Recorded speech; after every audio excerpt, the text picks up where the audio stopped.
একজন আজিজ নয়, অসংখ্য বেনজির আজিজ আপনারা তৈরি করেছেন।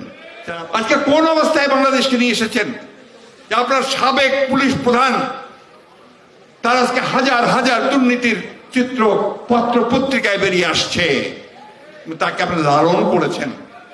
আমেরিকান স্যাংশন পাওয়ার পরেও তাকে আপনারা আইজি বানিয়েছেন।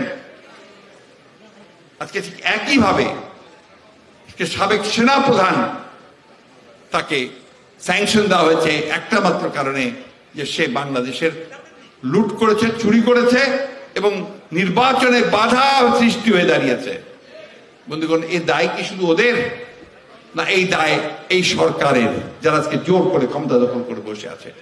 সেই জন্য আমি বারবার করে গতকালও বলেছি, এখনো বলছি যে এখন আপনাদের রিজাইন করা উচিত। এই কারণে একমাত্র বেনজির বা আজিজ কেন ভুক্তভোগী হবে? আপনারা ভুক্তভোগী হবেন না? এই অবস্থা তৈরি করেছে কারা?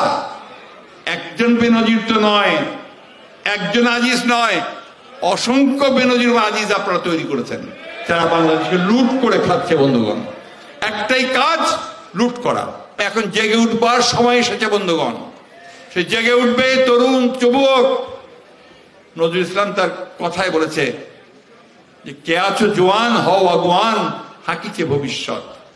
আমাদের নেতা যিনি আজকে আমাদের কথা শুনছেন, এখানে আপনারা যার দিকে তাকিয়ে আছেন, যিনি আজকে নেতৃত্ব দিচ্ছেন, যে পতাকা তিনি এখন সেই শহীদ জিয়ার পতাকা, স্বাধীনতা, গণতন্ত্র, সার্বভৌমত্বের পতাকা তুলে ধরেছেন এবং এই সরকারের মিথ্যা মামলায় নির্যাতনে যাতা করে পড়ে নির্বাসিত হয়ে আছেন, তিনি আমাদেরকে সুদূর থেকে নেতৃত্ব দিচ্ছেন। অল্প সময়ের মধ্যে তার অসাধারণ যে সাংগঠনিক যোগ্যতা, সেই যোগ্যতা দক্ষতা দিয়ে তিনি গোটা দলকে ঐক্যবদ্ধ করেছেন, গোটা জাতিকে ঐক্যবদ্ধ করার চেষ্টা করেছেন। বন্ধুগণ, আমাদেরকে বেরিয়ে আসতে হবে। আমাদেরকে বেরিয়ে আসতে সমস্ত ভয়, ভীতি সবকিছুকে তাচ্ছিল্য করে আমাদের দেশ ও মাতৃকার ডাকে, আমাদের মা দেশনেত্রী বেগম খালেদা জিয়াকে মুক্ত করবার লক্ষ্যে তার ডাকে, আমাদের নেতা তারেক রহমানের ডাকে আসুন আজকে আমরা সবাই বেরিয়ে পড়ি।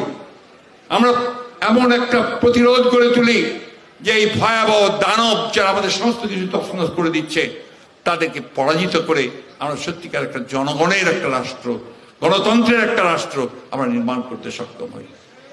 এই কথাগুলো শুধু শুনলে হবে না, এই কথাগুলো ছড়িয়ে দিতে হবে তরুণ প্রজন্মের মধ্যে। প্রজন্মকে জাগিয়ে তুলতে হবে। প্রিয় বন্ধুগণ, এখন তো আপনাদেরই লড়াই করবার সময়, যুদ্ধে যাবার সময় এখন আপনাদের। তাই এই যুদ্ধ কোনো ব্যক্তির যুদ্ধ নয়, এই যুদ্ধ আমার দেশকে রক্ষা করবার যুদ্ধ, এই যুদ্ধ আমার শহীদ জিয়ার আদর্শকে প্রতিষ্ঠিত করবার যুদ্ধ, এই যুদ্ধ আমার মা দেশনেত্রী বেগম খালেদা জিয়াকে মুক্ত করবার যুদ্ধ, এই যুদ্ধ আমার নেতা তারেক রহমান সাহেবকে দেশে ফিরিয়ে আনবার যুদ্ধ। আসুন আমরা সেই যুদ্ধে সবাই অকুতভয়ে নেমে পড়ি এবং শহীদ জিয়ার আদর্শকে প্রতিষ্ঠিত করি।